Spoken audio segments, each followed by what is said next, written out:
I don't think that hard work beats genetics. He'd had maybe 10% skill work in his plan. The rest was actually basics, and he exploded. And if you throw enough shit at a wall, some will stick. Most of the things work. Not great publicity for me, but it's a joke.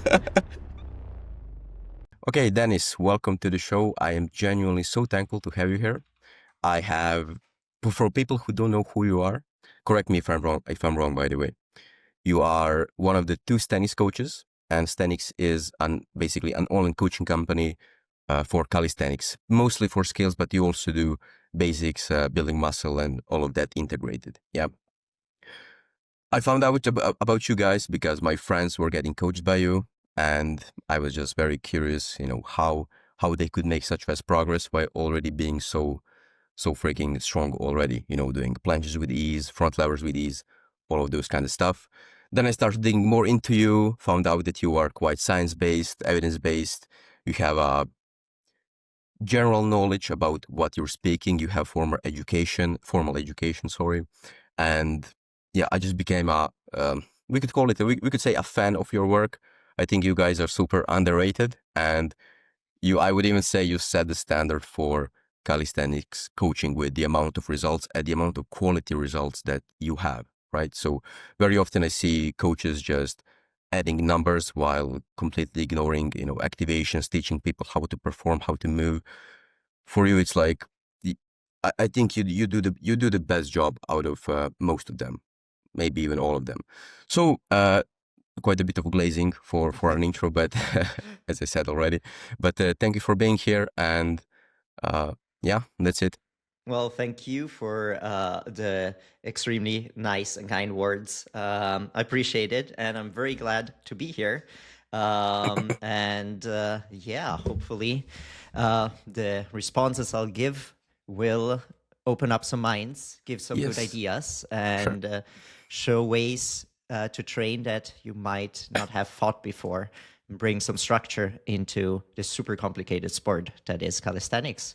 Yes, So I would say we can go right into it. sure. Okay, so you are a calisthenics coach, obviously. Mm-hmm. As I said, you are mostly coaching skills, but from what I've seen, you do also strength lifting and conventional bodybuilding, everything around calisthenics. Yeah. But because my channel is mostly oriented about skill training, Mm-hmm. that's where I would want to. That's what I would want to talk about the most, and it's your area of expertise, I think. Mm-hmm. My first question for you is, what are calisthenics skills? What is the primary quality we're trying to develop? Because I think in every sport we can make like a rank list of the abilities needed, right? There are more simple sports, like for example, powerlifting. You have at the top is strength by far, your ability to generate force. Then below is everything else. Maybe Olympic weightlifting, you have power at the top, ability to generate force in a unit of time, and then everything else below, etc., right? But those are quite simple sports. Yeah, calisthenics is maybe not that, maybe is. I don't know. That's why I'm asking you. What do you think? What are we doing? Ha. In fact, calisthenics is tricky. I would say number one in calisthenics for everyone who's learning it and working towards skills, just as simple and easy as you would say it's powerlifting is probably the thing that gets actually the closest to it. So we seek strength and we seek neuromuscular adaptations. This is for two reasons. Number one is we, on one side, want to understand how to use certain muscles the right way and in certain positions in very defined angles. So very specific to a certain angle because we're working very often with isometries and holding static positions and getting as strong in them as possible without putting on too much weight. And that is where we differentiate, I would say, from a sport like powerlifting, where more mass, more muscle will always bring bigger numbers if you look at the records in different weight categories, while in calisthenics, the neuromuscular component is way more important. You would say if you take powerlifting in the minus 66 kg category, for example, where you see people still getting stronger and stronger every single year until they hit a ceiling. I think the current world champion in the minus 66, Panache, the French guy, the last 5 years, like he kept hitting PRs by staying at the same weight, maybe going slightly up in the off season and then cutting down again. But now he's really reached the ceiling, and next year he will actually compete in the minus 73. So you will get to a point where you have limits to this to generate more strength. And the difference in skills is that once you've reached this strength peak, in the sense, okay, I can hold a 1RM, my full planche for a few seconds, the sport starts evolving more towards an endurance sport almost. So it's most people, most of their life will actually work towards or most of the training career, most of the life, maybe not, will work towards a 1RM, neuromuscular strength, specific strength, and then it transforms more into almost strength endurance, in the Yes. sense, not pure endurance, but strength endurance, where you will try to keep this position for longer and longer and longer and work on being able to not build up too much lactic acid in doing these things. If you look at the competitions in this sport, you have quite long sets. You go on for a minute. You mix dynamics, you mix holds, and there you need to actually be able to repeatedly bring this effort in. So very interesting from that perspective. Usually the people I coach, for the most part, are really not interested in the endurance part, because you need to be a very high skills athlete for that. And we do Sure. coach a few of those. And the training does start to differ there, at least in very competition specific times where we really try to work on this capacity. The rest of the training will still go around strength training and be focused on strength training, I would say. So, yeah. I really like how you've defined it.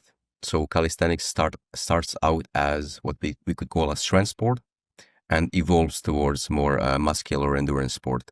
But I would also say you can choose where you want to go. If you want to compete in calisthenics, of course you will do the endurance side, but there are also always harder skills and harder 1-rep maxes you can go for, right? You unlock the planche, like you can go for more seconds, you can go for presses, push-up, higher numbers. You can go for a Maltese, then you can go for a Maltese press, then you can go for a Wangelder, then you can go for a Carmona. There you can choose where you want to go, right? So how Exactly. would you say that skills our strength? If we take into consideration that, I mean, just a pledge hold, one RM as you define it. If we take into account that strength also has that neuromuscular component, it has to, right? Because strength is Yeah. specific to the movement. I would say yes. I think in the most part it really is a strength sport. And once you work towards competitions, and I'm talking like super high level one, because at the end most people, even if they do a few sets, they will hold the planche for 2 seconds, 3 seconds, then they'll have another movement where they hold it for 2 to 3 seconds, and then they maybe do something else, and then they go again. So very rarely you see people like Manuel Caruso doing sets that are 1 minute long, where they do not get off the bar and they keep going for it. And even with very advanced athletes, I usually do not have long holds in their training. I rather start adding ankle weights Sure. to really work more on this strength specific component, which at the end of the day, to a certain extent, will still have a positive influx on the whole time of the skill. Absolutely. Agreed. So yeah, I think seeing it as a strength sport, working towards a 1RM, and therefore most of the methods I started applying to calisthenics to make it more periodic, like to bring periodization in the sport, are Yes. coming from pure powerlifting and strength sport perspective. As I mentioned, like we don't only train skills or let only people train skills. We have a very mixed approach to training. The Same. reasons for those we can go in the future, but no matter what athlete we train with, they do a lot of simple muscular work with a big focus on activations, where you can objectively see how somebody gets stronger over time, because numbers give you a very objective way to measure it, while skills are always more nuanced and little compensations can make a huge difference.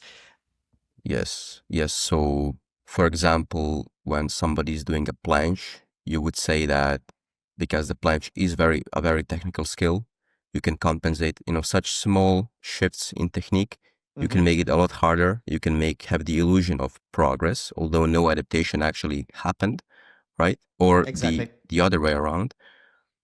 But when you do, for example, something like an overhead press or basic strength exercise, it's a rather simple technique, as simple as it can be, and it's just weight on the bar. So if weight is going up, if you do a rep more, it means you actually have a little bit more muscle, something happened inside your body, yeah? Either muscle or usually neuromuscular adaptations, but you become more efficient at moving something, at generating force. And that's at the end of the day the goal. I find one thing I tell people when they're interested in the coaching, and I always tell them in the call, it's, when you do skills training, for a lot of people, you never understand, am I actually getting better or not? And very often people get frustrated as well. The training often doesn't feel like, you get out of the session, you feel like you haven't done that much if you were quite technical. And finding a way to make training sustainable is important, and just seeing that you're getting stronger. Maybe you're not understanding a certain activation in a front lever. Maybe the lats just not clicking. And you're stuck in this progression, and you just keep going, keep going, keep going. You gather more volume, high quality volume in the skill, but it's not clicking, and you can't put seconds on it. But at the same time, you're doing your weighted pull-ups, for example, and you see the weights going up, the activations are good there, and once it clicks in the skill, progress will happen. And this is something, you first of all, you see progress somewhere. Secondly, you do something where you actually have the feeling you're doing something, and it gives you some feedback, which can be misleading, but it does feel good. And you have an objective number that's going up, and then hey, I'm moving in the right direction if I'm doing my technical work at the same time. Yeah, because I totally agree with you. If you struggle with some activations, you for example, in the front lever, you really shouldn't do max out sets. Like you want to keep some decent reps, seconds, whatever in the tank, and you just want to practice the hold far away from failure to actually correct it. And it can feel very boring and like you're not doing a lot of work, what you said. And yeah, about the weighted pull-ups, I totally agree. Which leads me to the next question. So I want to talk about hypertrophy, which is what you implied right now should be one of your accessories, or maybe the only accessory in calisthenics. I think we'll see. So hypertrophy is the core physiological adaptation that makes us stronger. I would say it's more important than neural adaptations, because hypertrophy is super straightforward. You can't really do neural adaptations into infinity, right? That is going to plateau sooner or later. I mean, hypertrophy will also, but not as much likely. In the sport, many people think you don't need hypertrophy work. Reason number one, as I said right now, they think you'll keep on getting stronger forever with just doing the skills, neural adaptations. Second part of people maybe think you can build all the muscle you need with only skills, because it does tick all of the boxes you need for hypertrophy, I think, okay? With a lot of nuance and in the right context, I may be that guy who thinks you can build all the muscle you need with only skills if you are already very good at the skills. You're incredibly efficient. Not most people. So what do you think about that? What is your experience with hypertrophy in relation to skills? It is like, if you look at it in detail, it is actually an extremely complex question to answer, Sure. because I feel like the response to this question is very much, sadly, it depends. But Yeah, yeah, we'll yeah. give the it depends on, like, step by step and the different scenarios. So you actually have a response, and I don't leave it there with, oh yeah, it depends. I get you. I So get you. so let's start with the point of, can you build muscle with skills? 100%. Like, to build a muscle, if you look at it from a very basic perspective, the number one mechanism is mechanical tension and load sensing. So if the muscle fibers contract against resistance and they don't give a shit what this resistance is, it can be anything. It can be your own body weight, it can be an external weight. It doesn't really matter. Especially in a lengthening phase, especially in an eccentric phase, you have certain mechanisms that activate mechanosensors in the muscle fibers, and this leads to a chain reaction where this very famous mTOR C1 protein regulates the synthesis of the muscle. There's other mechanisms that are important: ribosome biogenesis, satellite cell activation, which is super important for muscle memory and things like that. And in the last years, especially, other mechanisms have been studied that go beyond just cell damage. So metabolic stress, things in this direction. All this is covered by training skills at the end of the day. What Yes. really matters is that you hit the muscle group, number one, which can be tricky in skills. The whys we'll get back into later. We need to give enough stimulus for it to grow, which can be tricky in skills as well, Yes. because they're complex. You need to think about lots of different things, and you might not actually hit the target muscle group, or you might be compensating with another muscle group without really noticing, Sure. because it's hard. And but this is of course avoidable by doing other types of work.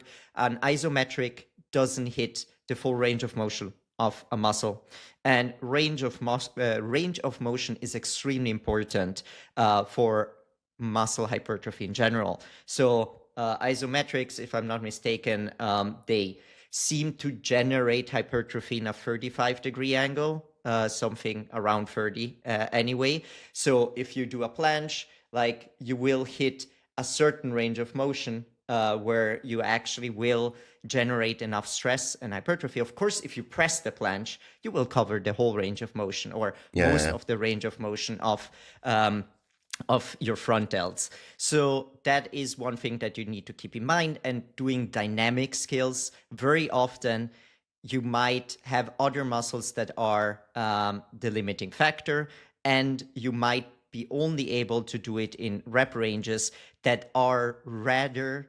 neuromuscular than hypertrophy based. Like, hypertrophy does happen in very low rep ranges as well. Especially in the last years, studies have shown that the range where hypertrophy happens is gigantic, and some people respond very well to low rep training and grow not way more, but they grow much more when doing that, or they respond to it very well. I have an example of a powerlifter that trained in the gym where I used to train. 110-kilogram guy, never worked in more than 3 rep ranges most of the time. Huge, like super huge. The genetics of Crazy. like, he didn't need much to actually have the right stimulus to grow. For most people, though, this isn't the case. And for most people that do skills, what happens is they will build muscle by doing skills. But very often they will get stuck at some point, because either they might not hitting it effectively enough. They might not be doing enough volume for this muscle to keep growing. They might not get enough close to failure in the muscle group to be growing. So we will take the example of the planche, and this ties very much into the discussion if you should train always with good form or with bad form.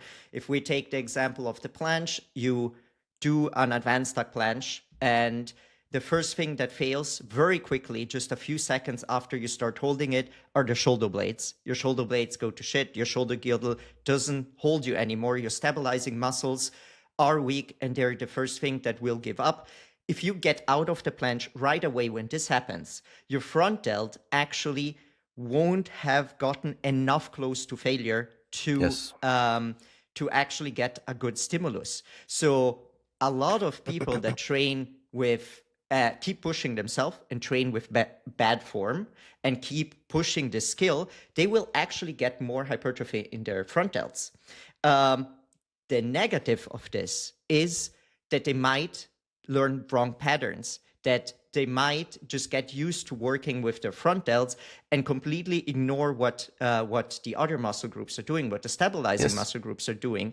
On the other side, you have the person that only works with good form. He just does 3 seconds of perfect planche, makes his stabilizing structure the limiting factor, but he won't get enough hypertrophy on the shoulders. And there's a very easy to solve this. And this is by doing some extra work for your front delts that is less complex, more straightforward, more measurable in a bigger range of motion. And this is why I work the way I do. It's the complex, the concept of you have a technical movement where certain muscle groups will be your limiting factor. Make them the limiting factor. That's okay.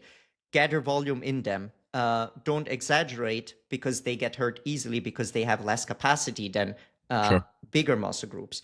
And on the other side of the training, go fill up that volume with other exercises that are straightforward. You can measure progress and you make sure that you get the right stimulus. Do you need more muscle? Yes or no? This will depend from person to person. This means there's people that just, they are efficient enough in doing certain skills where they can get enough stimulus in. They are gifted. They grow a lot just by doing little work. I think one athlete, exactly, or Jura, if you look at him, that dude is incredibly huge. Crazy. Yeah, crazy. But the biggest difference with him as an athlete, for example, when he started, he was only doing skills.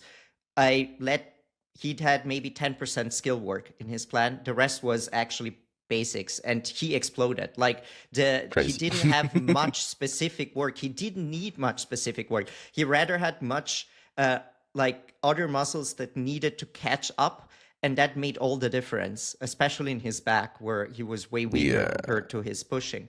That gave him incredible progress, and this is one extreme. Well, then there's people where you see them, you start working with them, and they might already be able to hold an advanced tuck planche, but they look like this.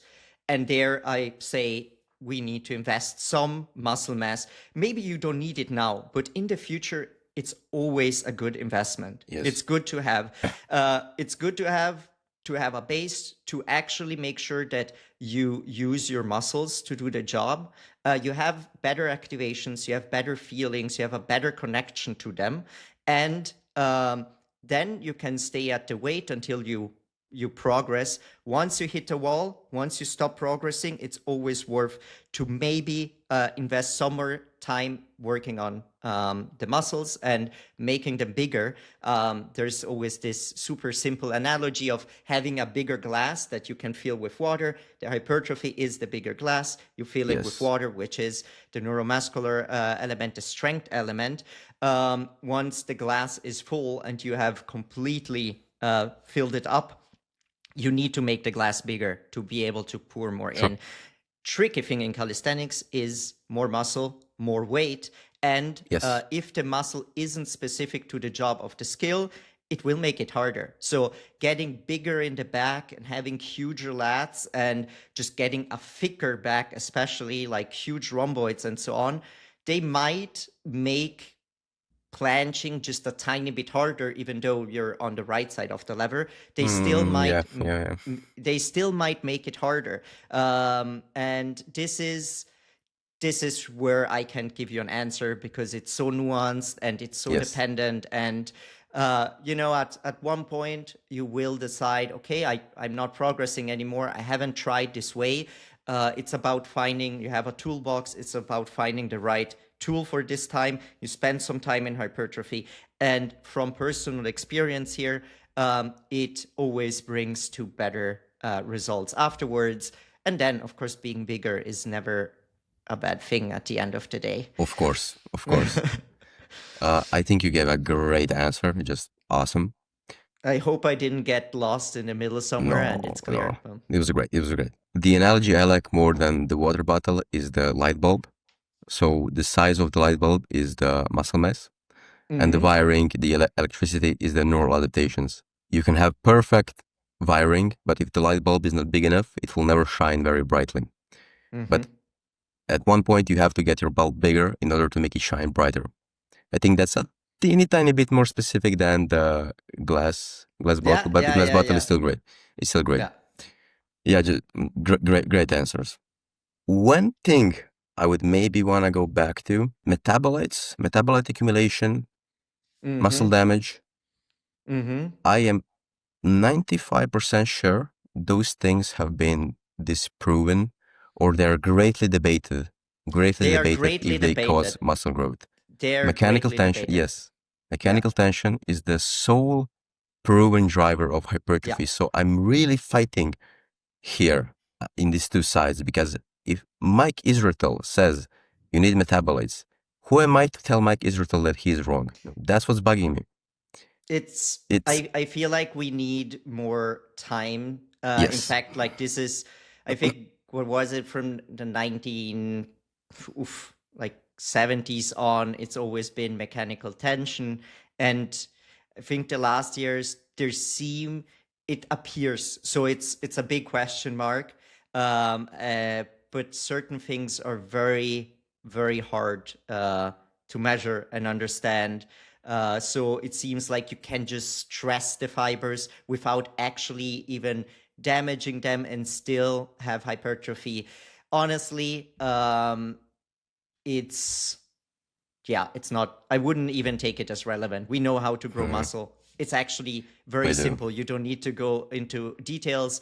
And I think we will have answers in the next years about this. And even if we have the answers, and this is the sad thing about sports science, like everyone thinks there's gonna be this one thing that makes a revolution in strength training. It won't. No. It won't. Strength training, like once you understand the gist of it, everything else that comes in is, or it proves that something that already has been said is right, or it says, yeah, there's this little nuance and this little thing that could make it different, Yeah. but in the grand scheme of things, you're not gonna change your training in doing myosets all the time just to have more like yeah Mechanical tension or something. or like metabolite, sorry, I Yeah, yeah. wasn't thinking of the word anymore, metabolite production to generate more hypertrophy. No, like Yes. it doesn't make any sense at that point. I Uh, I agree. It's not going to drastically improve your training whether metabolites don't actually contribute. But don't you want to know the? Do you have the curiosity to know the exact mechanism, what is happening, in the body? No. I do. But I have, with time, come away from it because I feel like if you look at it too closely, you narrow your view very, very much. And then you take decisions sometimes that, you give yourself a reason.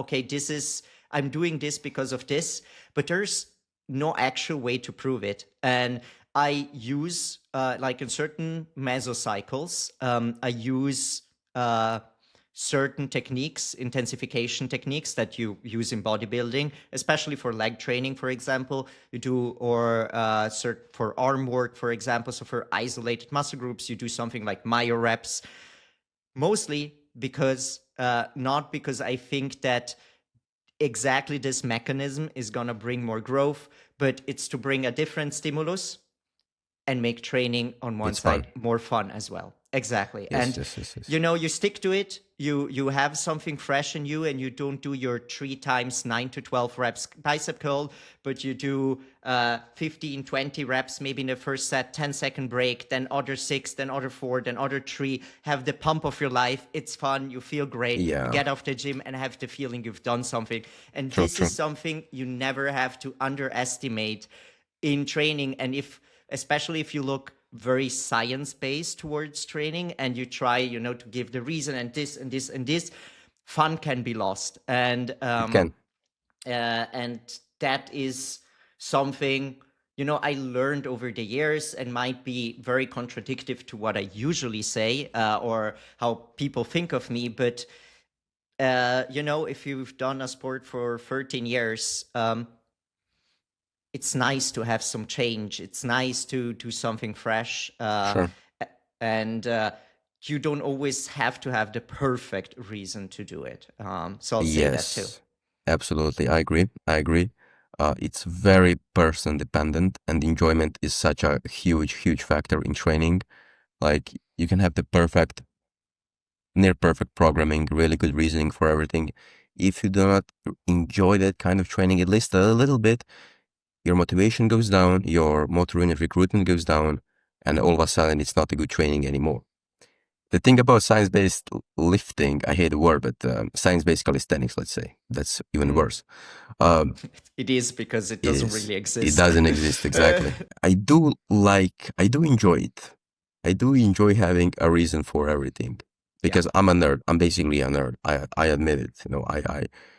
I just love reading about physiology. Just love thinking about training. I'm thinking about training all the time and mechanisms all the time. It's a little bit of an obsession, but yeah, that's beside the point.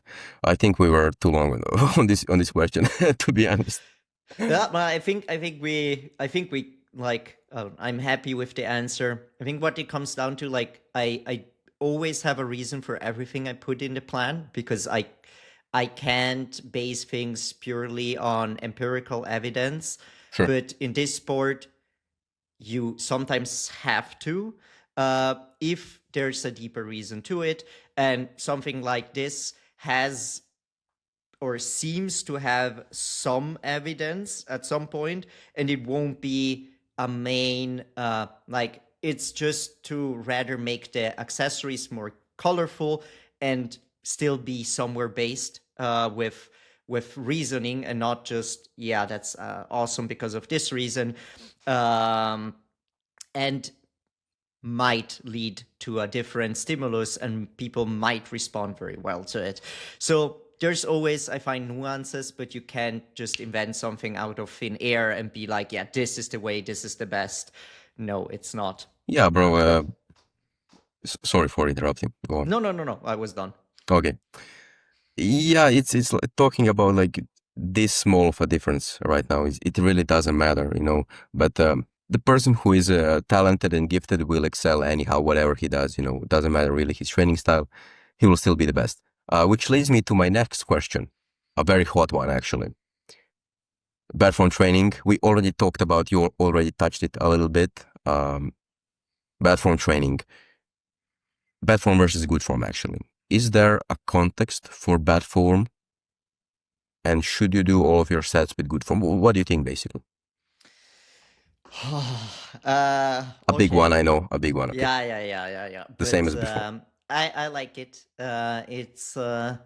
It's very debated, and it's probably the thing we get criticized the most, on social media. Like, there's people criticizing our coaching, telling us we're holding people back because we're so focused on making things look a certain way, and holding people back, for not just spamming stuff without end.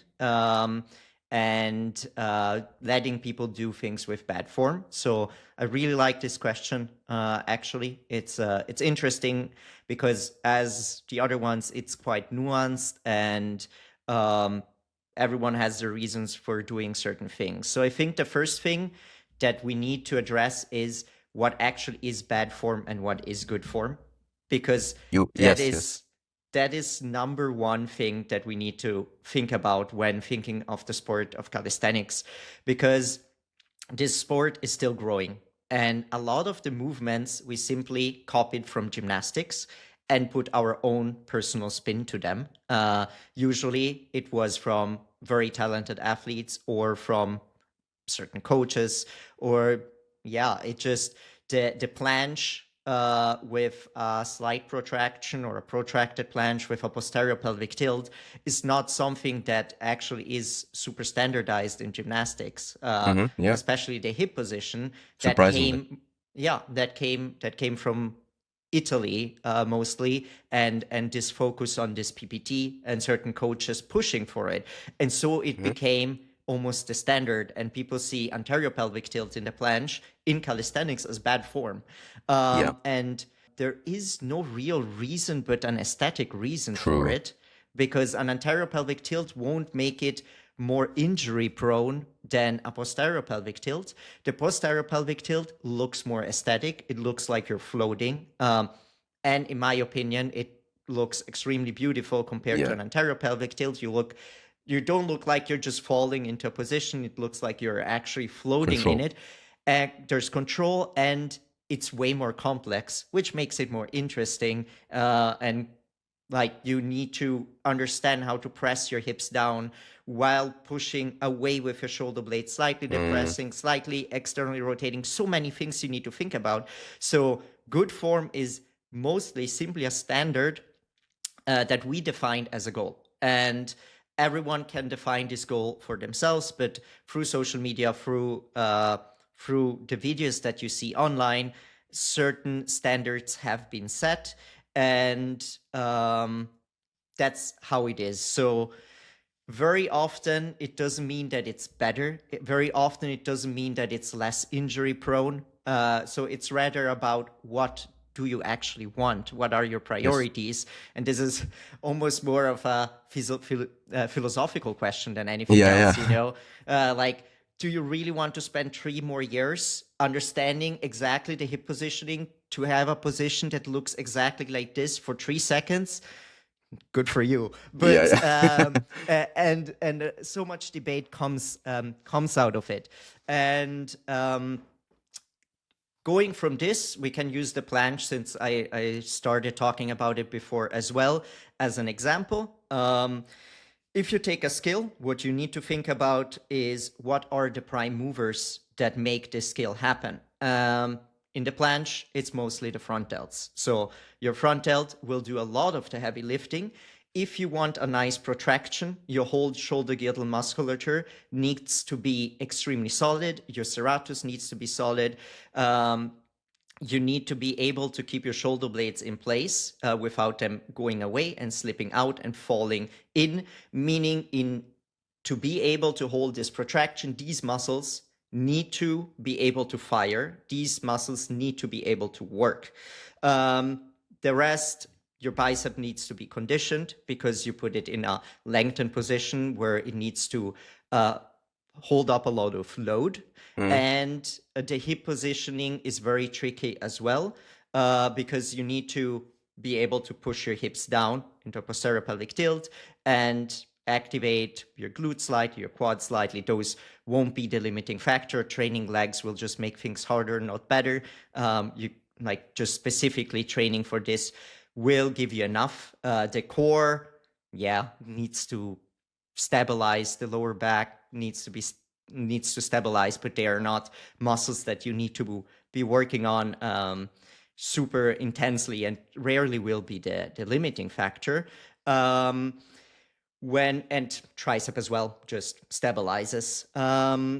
So thinking of that is massive shoulders are great. Someone who has strong shoulders And this you see very often, not always, Always. but very often. I've seen very weird cases, but there's, there's always the exception, where someone who has a full planche isn't great at doing a lot in military press, but usually the reason for this is because they haven't done it much. Or And they're maybe 40 kgs. yeah, or their tricep is just extremely weak, which can Yeah, be, yeah. which can be, especially in something that is not purely straight arm, very much be the reasoning it. But I mean, you take a strong plancher like Sergey that you know personally, he has a 90 kg military press and trained it for 3 months For a single. for a single. Yeah. Damn. How heavy is he? Now he's a fat boy, but He's always no, fat. I think when he did that, he was 72, 73 kgs. Oh, damn. Okay, go on. Sorry. That's crazy. Yeah. So it's like you need strong front delts. So strong shoulder is great. They're the prime movers. And you very often, as we mentioned before, see, for example, though, a skinny dude that can lift more than a bodybuilder can because he specifically never worked on certain activations. So just having big shoulders, just having done a lot of hypertrophy work won't help you either. And coming slowly to the point of working specifically towards a skill, you get strong in exactly what you do. The best way to train planche is to train planche. That's a fact. There's no way around it. There's the exception of the guy who just tries it and can do it, but that's always the extremes. And we want to look at the Gaussian curve, the average, not the guy that's here or the guy that's completely to the other side. Yeah. Which is very important because on social media you will only see one side. Only that. And you don't see the middle. Because nobody is interested in that. Exactly, because it doesn't get views. So when you go and now do, as mentioned before, just bad form training. So you go into a skill and you enter it however you want. Your activations are all over the place. You just hold it as much as you can and you spam this over and over and over again. What will happen?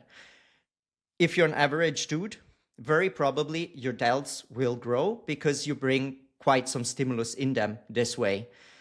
You will do some progress. You will be able to hold the ugly position for a longer time.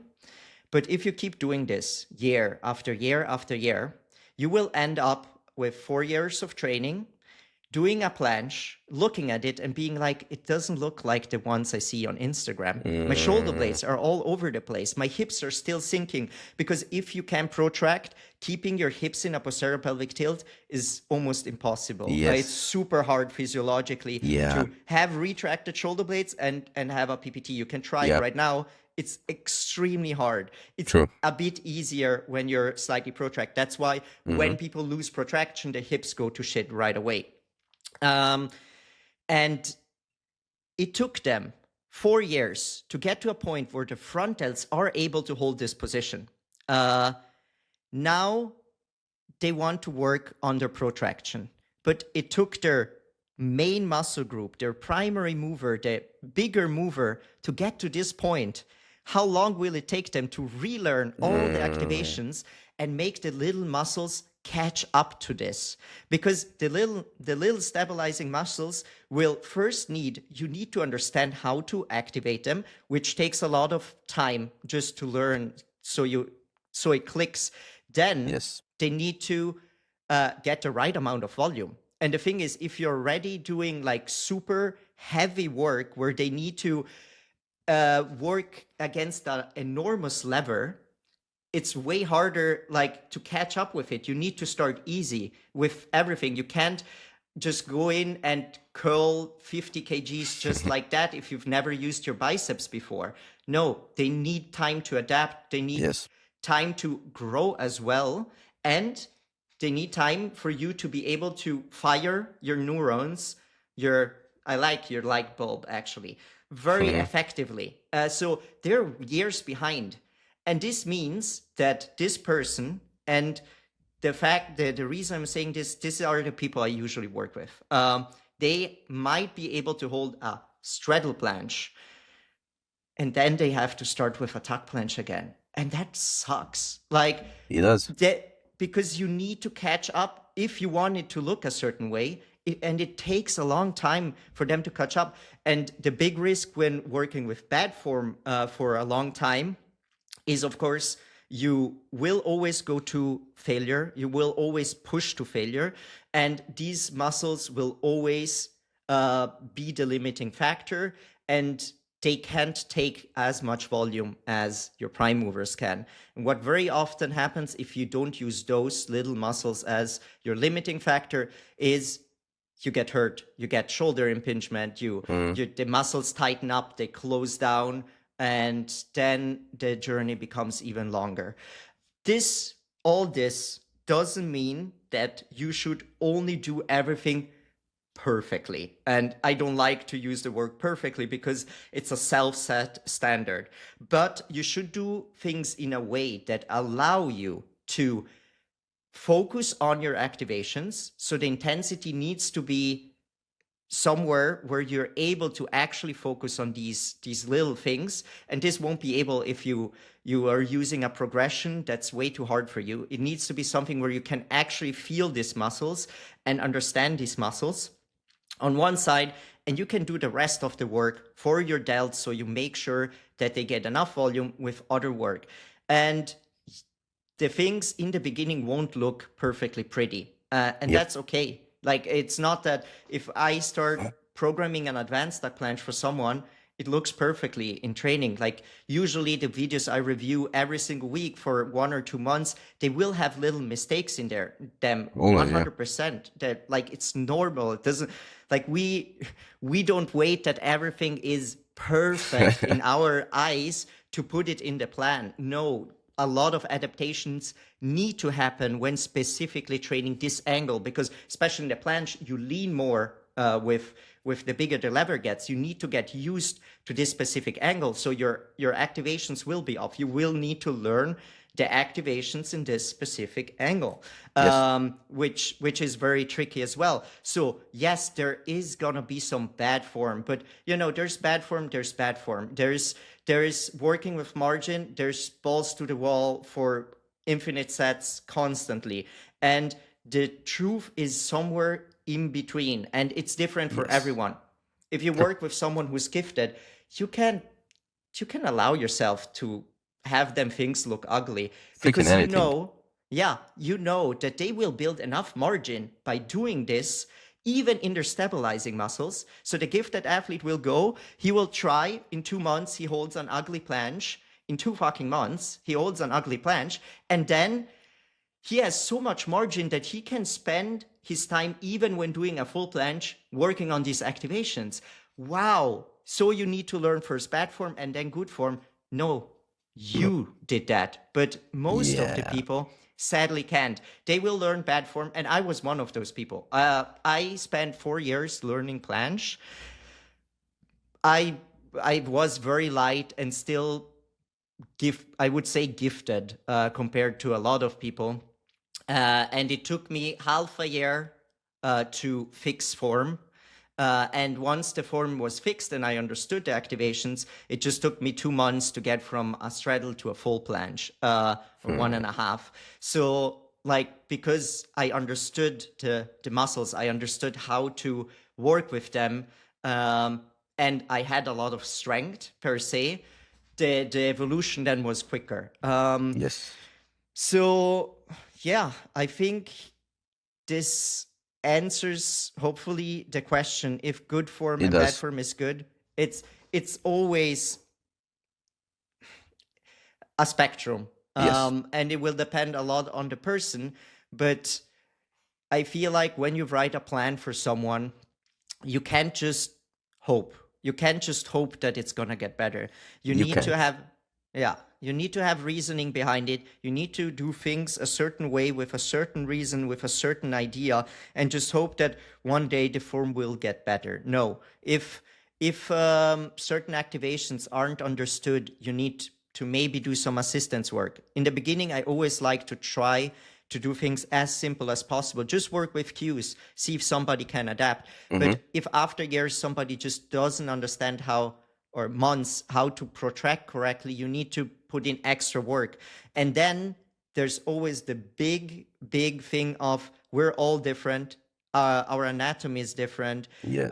Our like certain activations don't come natural. I had the first time I really experienced this, I had a nerve injury 2 years back, and I couldn't bring my elbow lower than this. I Mm-hmm. couldn't. My brain wouldn't fire. The Interesting. natural movement I was always gifted at, pull-ups, I couldn't do them anymore. I pulled them completely to one side.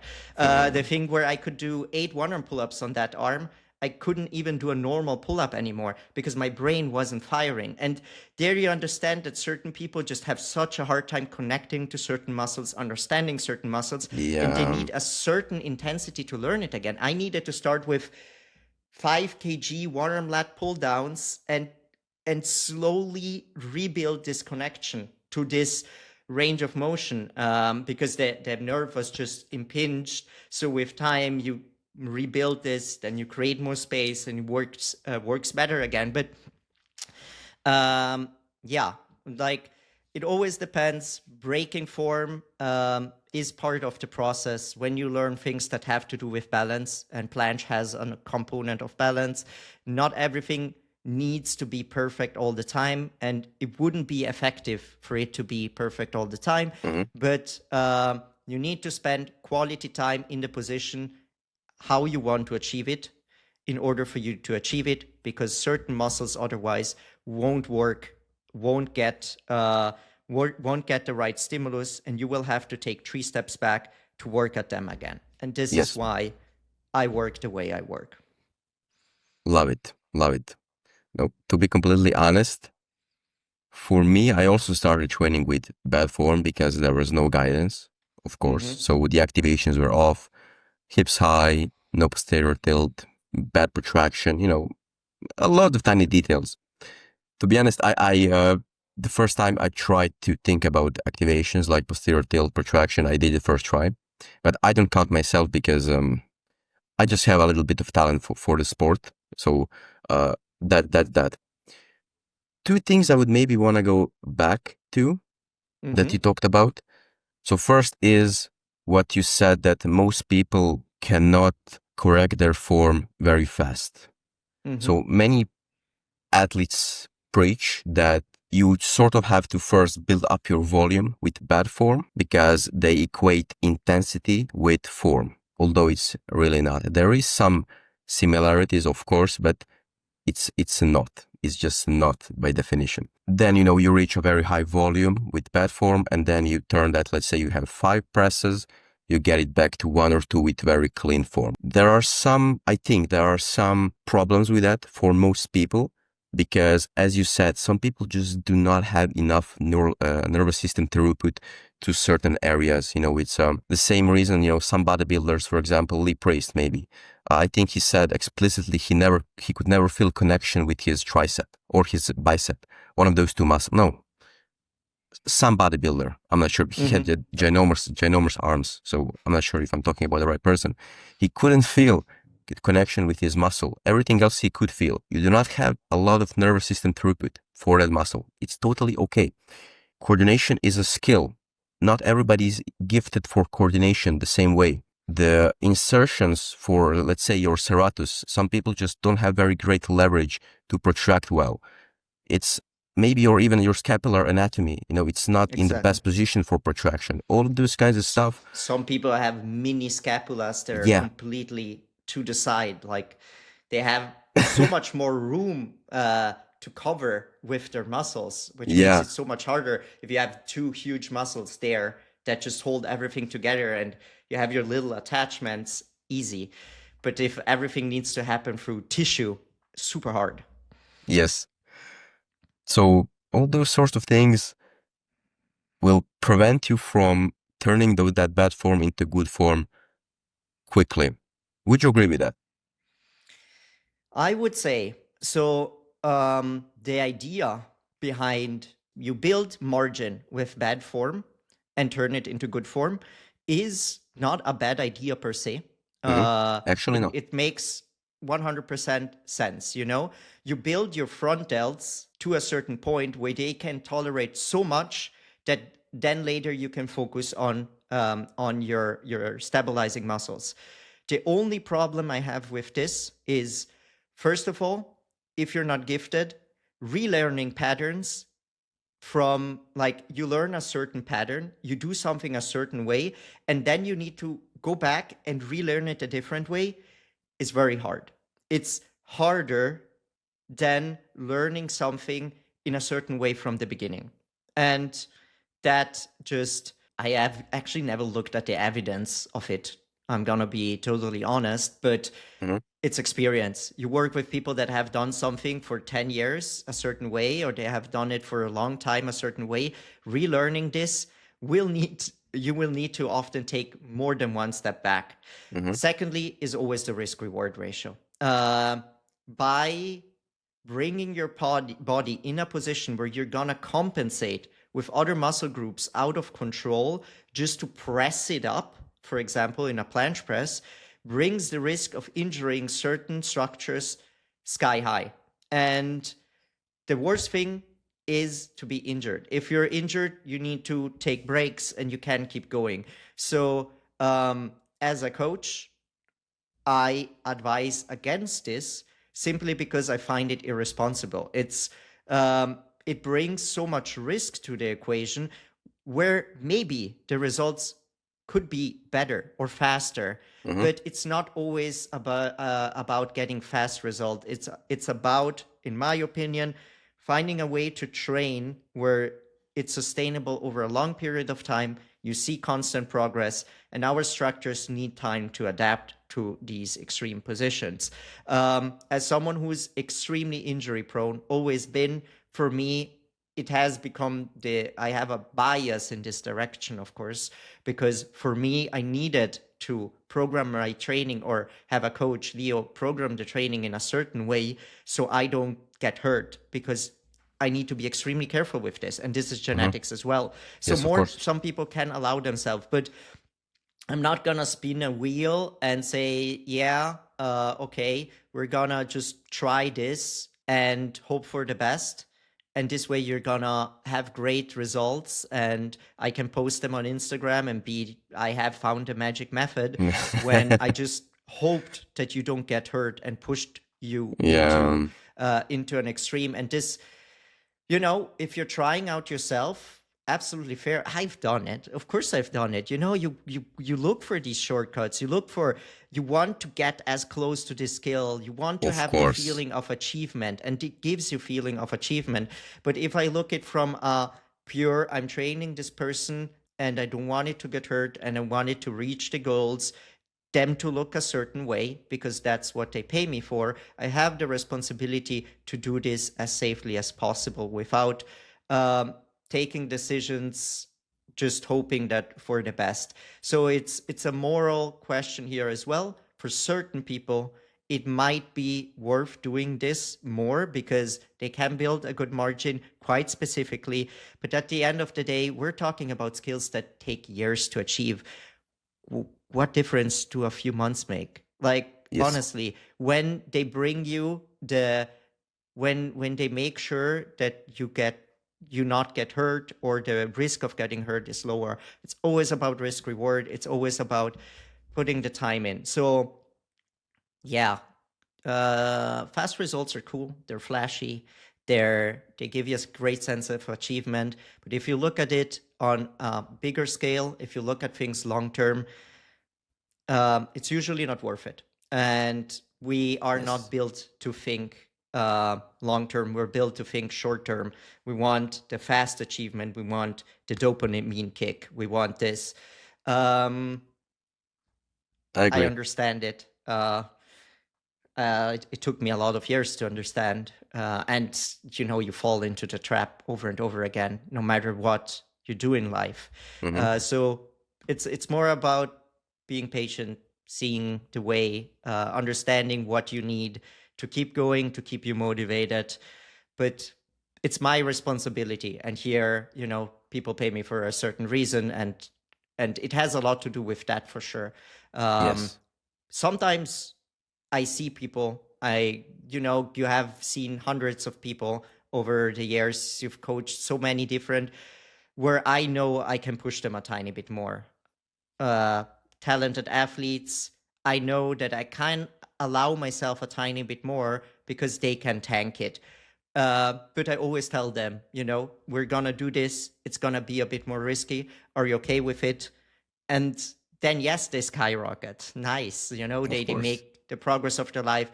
There's always a downside to that. The higher you go up, usually in a fast time, the bigger the valleys are gonna be.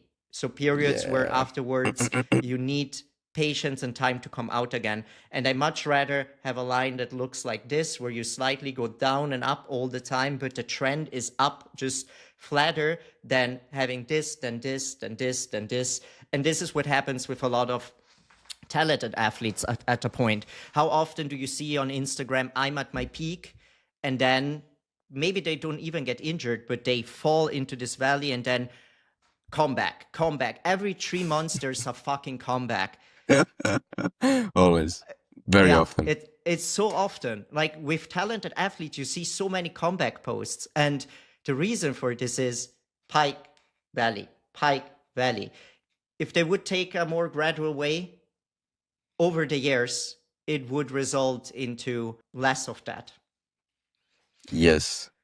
Now, I would say I'm a little opposite than you here also. So I've never gotten injured, for example. Mostly due to genetics. I think I've done a lot of dumb shit, probably the same as you in the beginning. Yeah, Maltesers every day. That's what I did. Genuinely, that's what I did. Crosses every day, stuff like that. Doesn't matter. But I did work with some athletes. I didn't work with that many people, maybe 40 total because I don't have enough time because of university, etc. I would like to focus more on quality because I feel like if I have too many, then I tend to rush. I don't like it. I did work with a few. I'm not gonna say dozen, maybe like 4, 5, 6 that got injured, and they were working with these high level athletes, and it's always the same trend, spamming volume, no real structure. Just if you feel good on this day, you do as many sets as you can. There's what do you expect, bro? What do you expect? Somebody, of course, you're gonna have some good results with people when they're gifted, but it's not really your work. You just told them to spam, literally What spam, I and hope for the best. So yeah, I agree with you. I just wanted to add to your point there. Yeah, no, what I always say is, the thing is with these coaches that are very gifted athletes that just try to apply what they apply to themselves to others and write certain programs. The volumes I have seen, I reviewed a lot of programs of people. I even fought, and then I decided against it, to take, because a lot of people I work with, they used to work with someone else in the beginning and Same. they got hurt and they didn't see the progress they wanted to.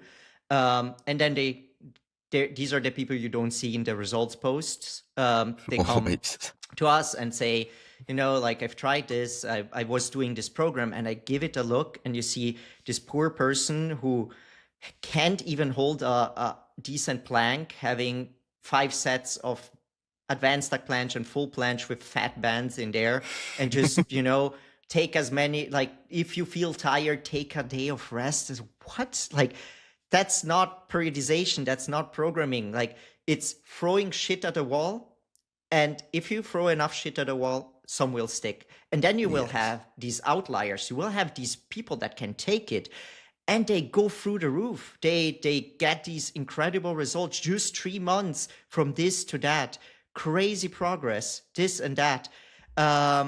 And I feel like there it's very much survivor bias. Exactly. And then there's certain things that are more in line with what a human can usually take.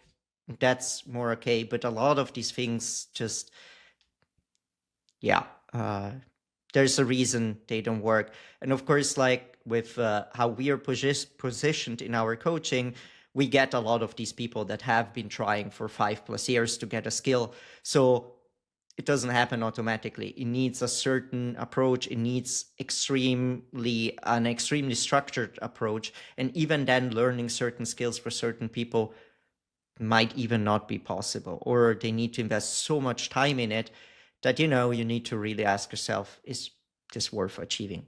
Yes, that's very unsexy. That's very unsexy, Yeah. but I do think it's true. It's true. Not everybody is made for calisthenics or for strength sports in general. That's not everybody's strength. We're gonna talk about it a little bit later. I would definitely want to talk about it. You mentioned programming. Programming is, as we talked now, it's not easy. Most people genuinely don't realize how many things should go into programming and how much time they should actually invest into asking the person the right questions before starting to work with them, if you want to make it, as optimal as possible. Yeah. But let's play a game. Let's play a game. I'm a beginner. Actually, no. I'm me. I can do, hard skills, whatever. But I actually don't know shit about programming, which I don't. I'm not being sarcastic. What are the questions you ask me, ask yourself, and more importantly, the real question, what are the fundamental principles you would use to structure a training roughly? Because it's a very hard question. It's a very long question. Yeah, I will make it as fast as I can. Sure. Number one question I always ask is, what are your goals and what is your current level in them? So put them down in a priority list. What is important for you? What is less important for you? Number one question, and a lot of people already fail in this. They don't know what they want. So ask yourself what you want and what you want to be working on and how much time you're willing to invest in it. And this is the second question. So how much time do you have realistically available? Being how many times of the week can you go train? And how long are usually your sessions? This is the second question. And a lot of people give as an answer, yeah, some weeks I can even go 6 times a week. I go 6 times a week. Sometimes I go 3 times a week. Sometimes I only have time. No. How often can you every single week 100% be sure that you can invest the time into training? Because that's what matters. If I write a plan on 4 days and half of the time you do 3 days, I would allocate the volume differently. Yes, of course. So it seems super logical, but no, it's not. Yeah. So these are the most important things. So, and this covers how much time do we actually have, and this takes what are the priorities. How much can you always do in a week? This will bring, for me, to certain conclusions, being how many skills can we work at once. This could be another big question and thing, how many skills you can work at once. And it mostly depends on the time you have available and how fast you're going to progress in things. As an average, our average client trains at usually 4 skills at the same time, does weighted stuff on the side, and does accessories. This will add up to around 4 times a week with 2 hours per session, 1.5 to 2.5 hours. If it's more, and especially with skills like planche or front lever, the sessions can get longer because we work on improving sets. Many sets, yeah. Going through the principles of programming, if you look at programming for a while, you will notice that the principles aren't actually hard. What is hard is how everything plays together. So I remember the first few years of, studying programming. At the end, you hear volume, you hear frequency, you hear intensity, but it's super hard to understand the connection between them, how they play together. So even if you understand or if you have grasped the basics, until you can put everything together in a working system, is very hard. And this is what takes the longest, and nothing but experience can teach you that. And this is like this, you can't learn from books. This, you need to follow principles, put them down, and see how people react from this.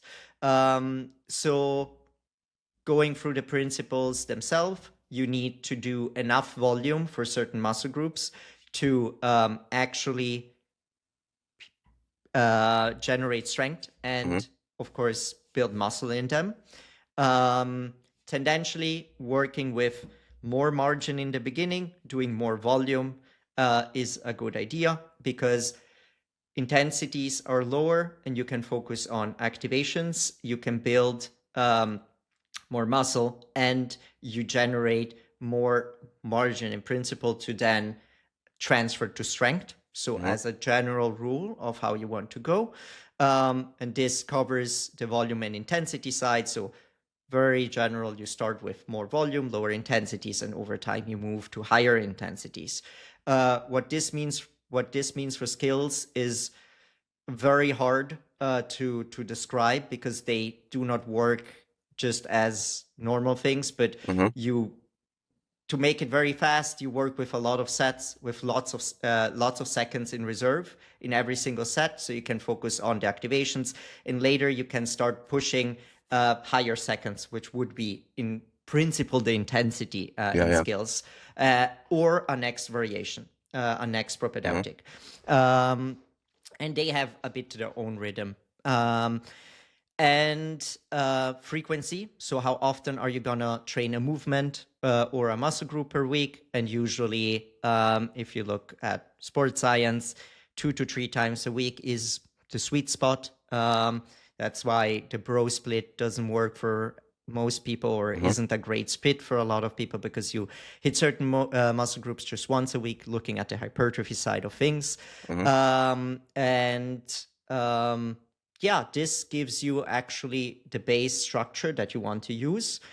You know how often you can train, you decide on your priorities, and you decide on how often and how much you can actually do.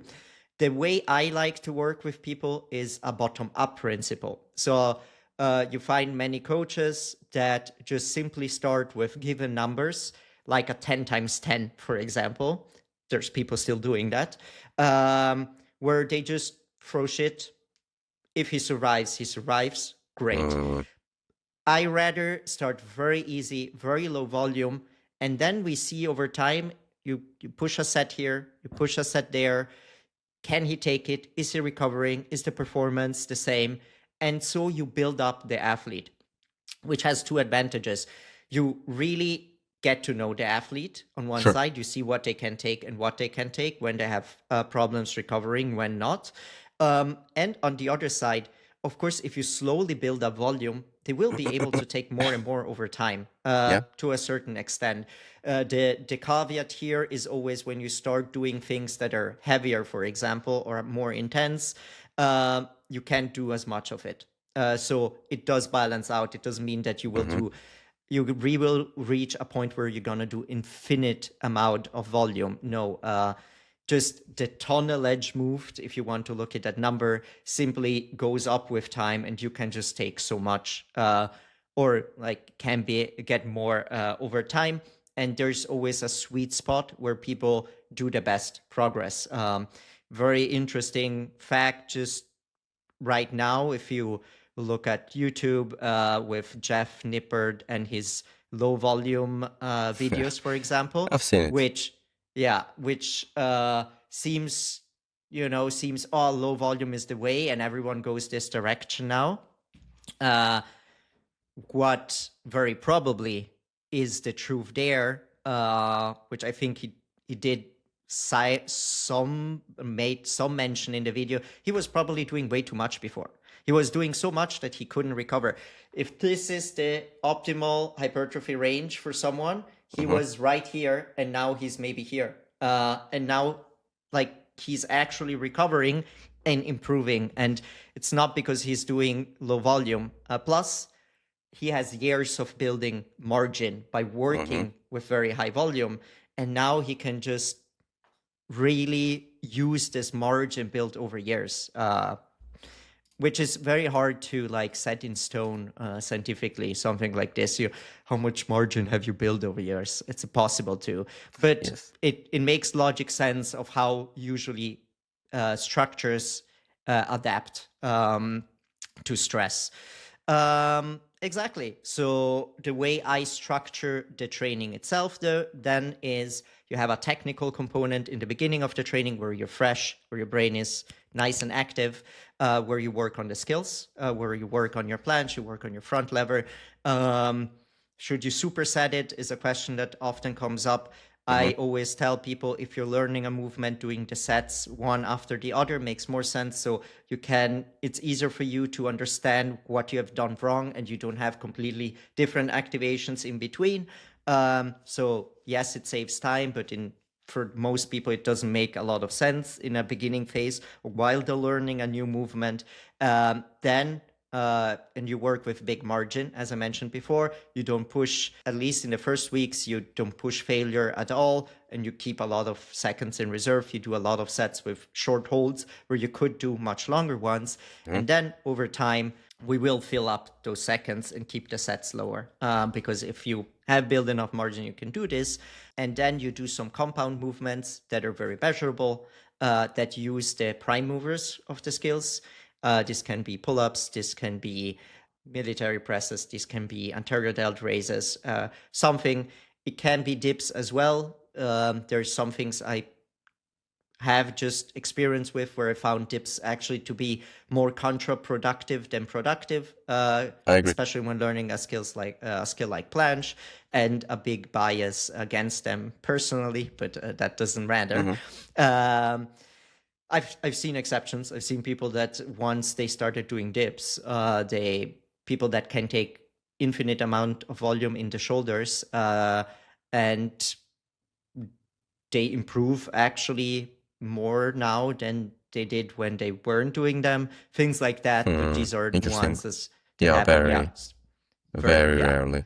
I mean, if you look at the dip, it's mostly just shoulder, elbow extension. Elbow extension. So elbow extension, triceps.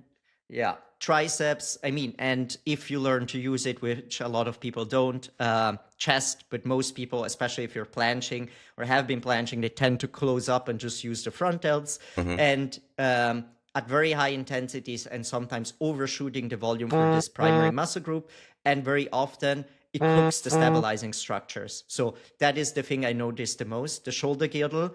If you do planche work and you focus a lot on those stabilizing structures, and then you do dips, the risk of injury in dips goes up because they can't stabilize as well. They are already tired, and they might just get completely cooked in their shoulder girdle, and then they have a hard time progressing. Just a general thing I've noticed happening.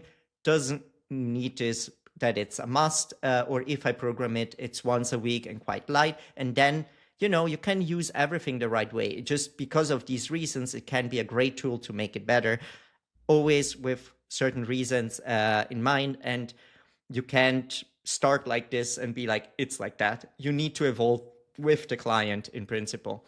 After you do the skills and the weighted stuff, after you've done your skills, you have done your heavier compound movements, I like to actually put some isolation work, which you don't see a lot in calisthenics. Isolation work is a tricky one. So most of the isolation work I do is rather to condition, to bring more blood into the structures. That very often, if you only do skills, for example, and you stress your bicep in very short bursts of high intensity, you don't like getting more blood in the structure, getting more metabolites in, helps often the regeneration process.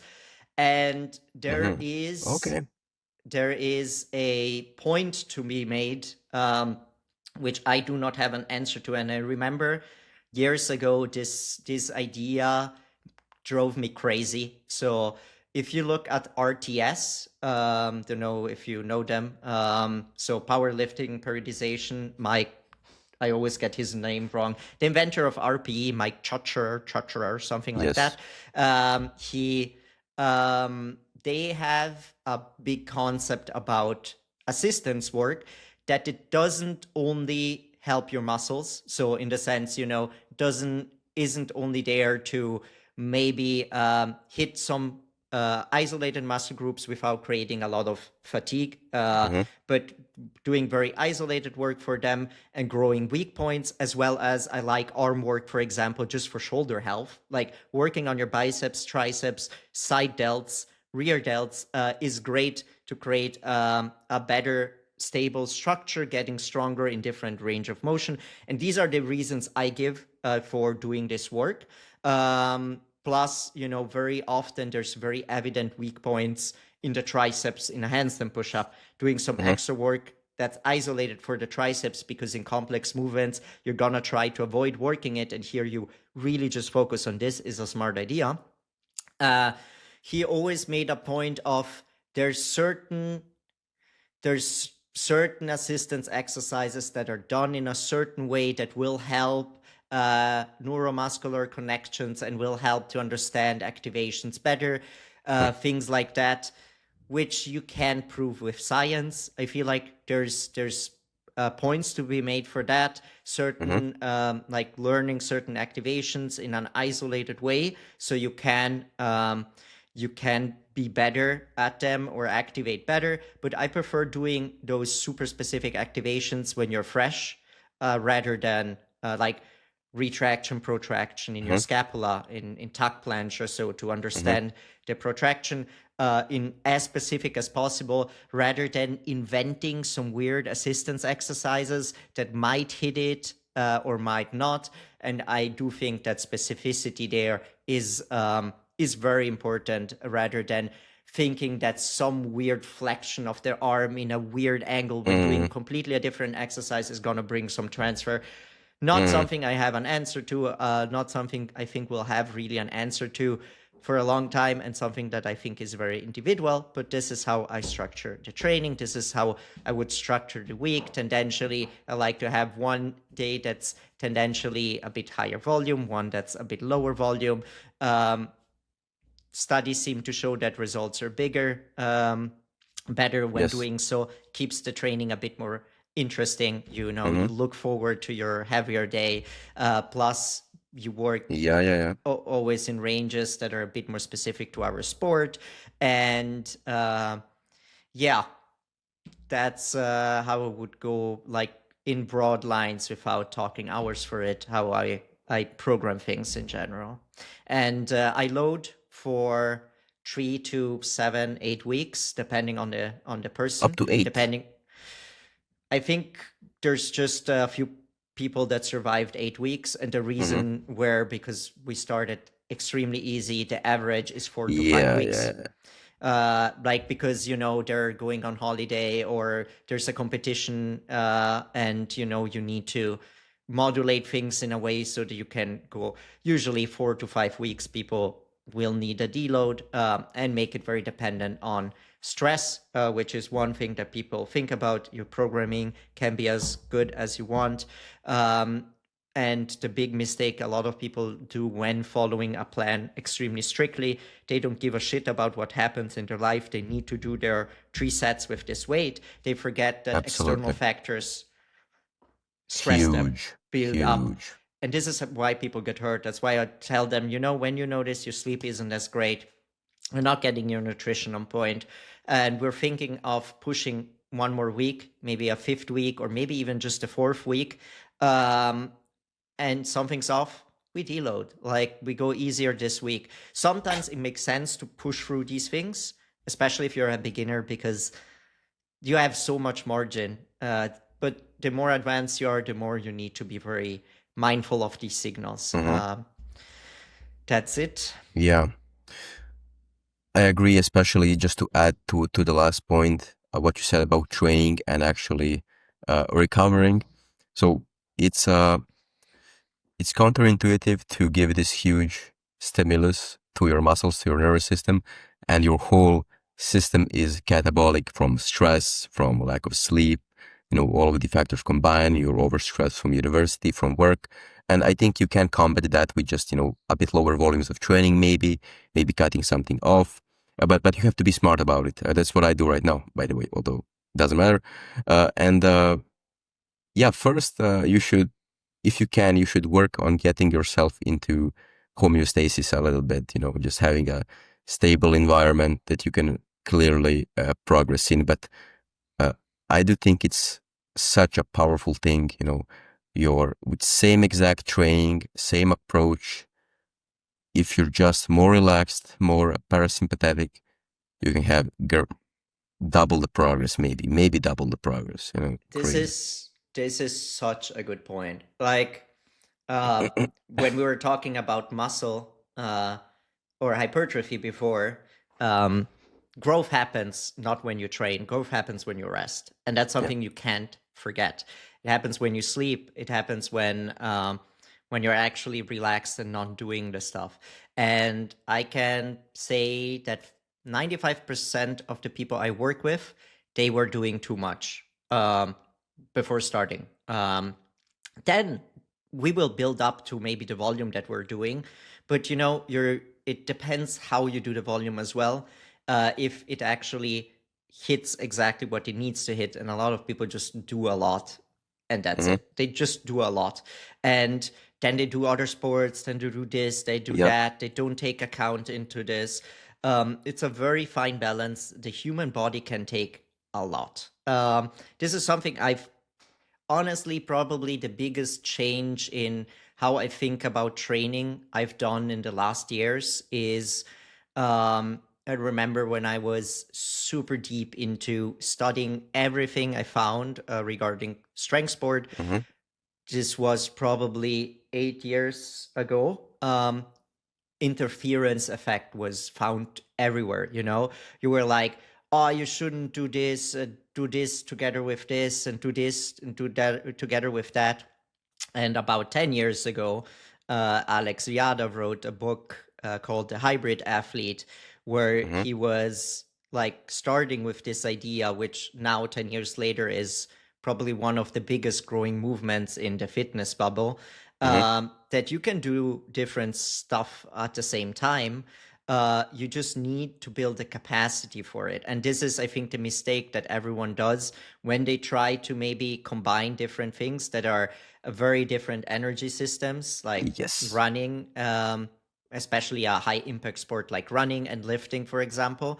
Yes. They keep training like a bodybuilder, like a 18-year-old bodybuilder, volume like crazy, and they start running like a marathon runner in prep. So Try that. the best way to get hurt. Yes. And you can build this capacity. And I've done it with myself. And in the beginning, it's super hard, like I started cycling 2 times a week. And after the more intense session, like you feel the fatigue, even if it's unspecific to the muscle group. And it builds up over time, so you need to build tolerance, you need to go slow, and the same counts for stress. I have one example of a client that probably was the biggest I've ever seen, a dentist, super intense job, with his own dental practice and just moving at the same time, opening a new one.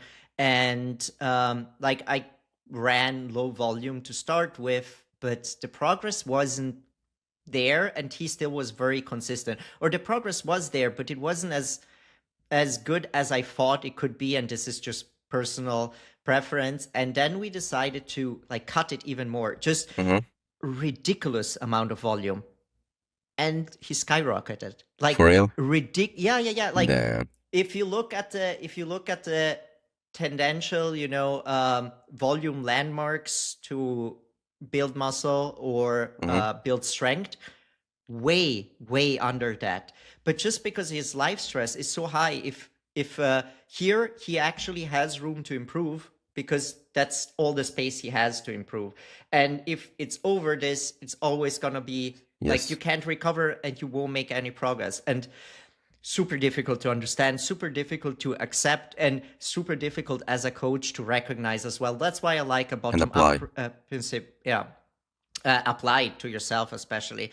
And experimenting, and the thing with experimenting in strength sport also is experimenting for 3 weeks doesn't mean anything.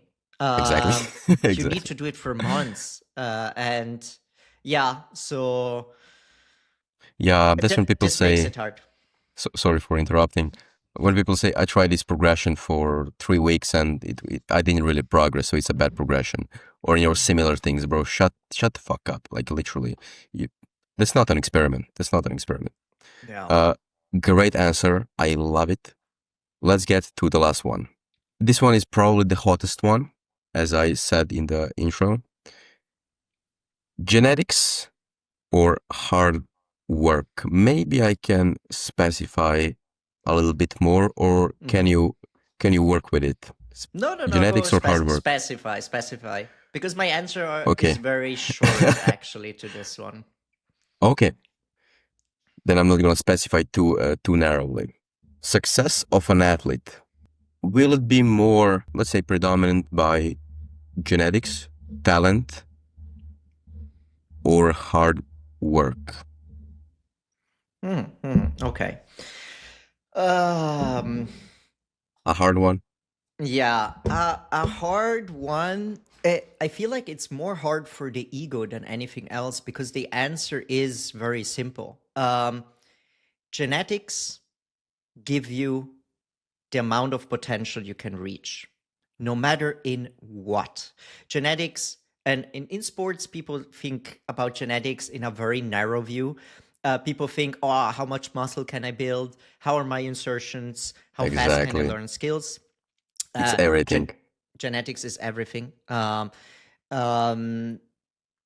it's like the big nature versus nurture concept, where there was this example of this scientist who said that nurture is everything, and he took his he found a wife that was ready to procreate with him, with the sole reasoning of creating a world champion chess player.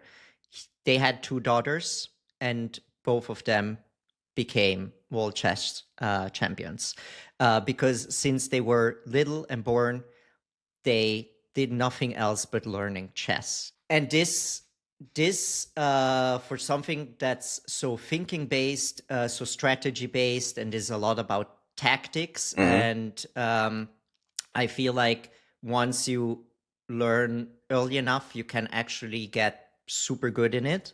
Of I course. think in sports, it's a bit more difficult because even if you start when you're still a super little kid, certain levers are either given or are not. Certain Of muscle course. insertion, as you mentioned before as well, are given or are not.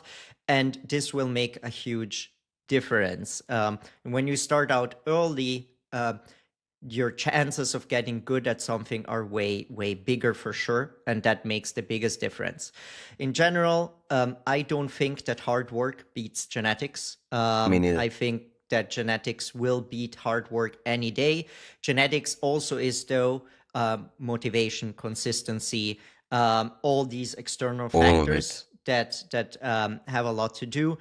And I always say this doesn't mean that I don't think that genetically gifted athletes, for example, do less work. I think they do more work. I think they can put more Logically. work in and recover from it. They improve faster. They have a bigger intrinsic motivation because, you see improvement. You want to do more of it. And if you can Oh, yeah. take more of it, that's how the top 0.1% of people are born. But if you are 20 years old and decide, I want to be a world champion in whatever it is, your genetics will limit your capacity. They will limit how far you can go. And I have so many people working 10 times harder than maybe the person that is super gifted, but they do half of the progress to make it super extreme. And it's not because they lack motivation. It's not because they lack the consistency. It's not because they lack good programming or the right stimulus. It's just that's life. It sucks. That's life. That's life. And this is super depressing to hear. This is not fun to Yeah. hear. And it shouldn't matter. Like, that looking at other people, comparing yourself with other people is the best way to take away joy from things. If you always look, the grass is always greener on the other side. There's always going to be that one guy that is better than you, that will improve better, more, faster, and maybe just does half the work or does some weird shit and then tells you this is the reason why he's getting better. That's always going to be the case. And at the end, it's always just about you. What makes you happy? What gives you the satisfaction? And you might have the genes to get great at something and you don't even know. So try a lot of things. Yes. Learn a lot of things, see where you're good at, because everyone has some things they're talented with, and they might never try it. They might never get to try it. I have my little brother had a guy that played with him in the football team, and they started playing ping pong in their spare time and noticed that this guy was particularly good. They started getting coached in it. This guy moved on to become to compete in the highest leagues in China in ping pong. Damn. Had he never tried this out, he and his sister in this super specific sport, it's so fascinating. He was good in football, but not comparable. And he was spending way more time in football. He was doing the other thing on the side. You might have something that you've never found out that you could be great at. And that's why I personally like trying out 10 million hobbies, lots of interests. You know, at a certain age, you will have maybe found out things that you're good at, things you're not good at, and you can work on things that you're not good at, because that can be very fun. It can be very challenging. Most people avoid it for that. But just know, just because you will spend 20 hours a day playing chess, you will never be a grandmaster or beat Hikaru, because some people are just built different. This is true for everything in life. So how much an influencer will tell you that hard work beats everything. Hard work will get you far. Consistency will get you far and will get you way above average. It will get you in the top 5%. But after that, it's all genetics. In the It's big leagues. hard work and genetics. And there's some people that are so gifted that they don't even need the hard work to get there. But to be in the 0.1%, you need both. Of course. Yeah, I feel like that's me. It's I don't know. It's not a hard question to answer. It's a very simple and easy response. It's just one that people don't want to hear. Yeah, but it's not a hard question, but you as well as I feel like we're both trying to make it not sound as bad, you know, trying to use some words to make it softer. And I think you did a very good job. So just, you gotta try. Consistency, of course, I think consistency is the number one thing. You can be very gifted, talented. If you're not consistent with your training, it will likely not lead you anywhere. I mean, if you're very gifted, you can get away with more things, absolutely. But without genetics, only consistency, you're not gonna be the above top 5%, as you said. You know, it can get you up there. And do you really have to be in the top 1%? Is this really so important to you? I like what you said in the beginning about sorry, people have a very narrow view on genetics. Like I heard the other day, some guy was saying, you know, genetics in calisthenics is, you know, you're maybe a bit taller, maybe have some insertions, and that's it.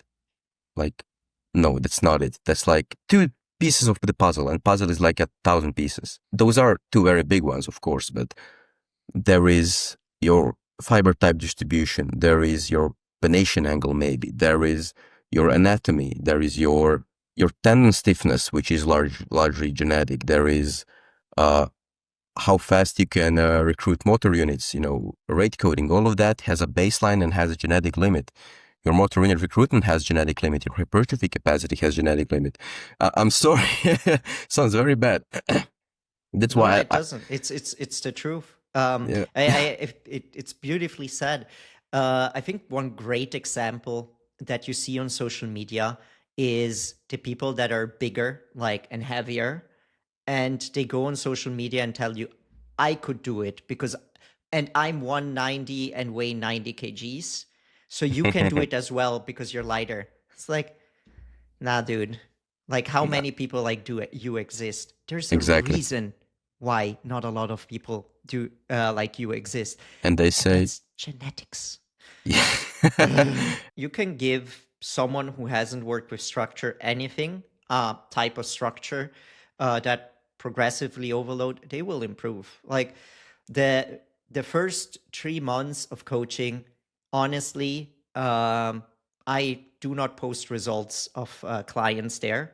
Uh, Besides, if it's something very particular, the first 3 to 5 months, even, things just happen because you have a better structure, because Of you have course. feedback, because you understand activations. The true challenge comes after 1 year, 2 years, 3 years. Then programming becomes fascinating. Then this is actually the only reason why you're improving. And this is, you need, once you really need all the nuances actually to be able to improve. In the beginning, most of the things Hmm. work. So yeah, not great publicity for me, but it's the truth. I, I agree.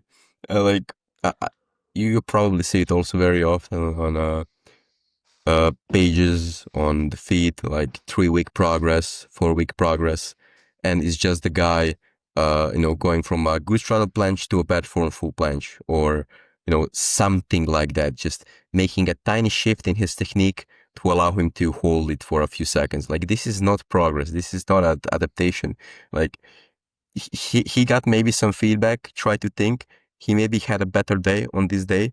Maybe on the day, maybe you didn't even show the best attempt on your first test, on your Yeah, first video. I'm sure people do that very often. Like, they show maybe the worst set out of the training for the before picture, and then the strongest top set with the best condition, motivation, 50 milligrams of caffeine, and call it a PR. Like, bro, let's be real. Let's be realistic. yeah.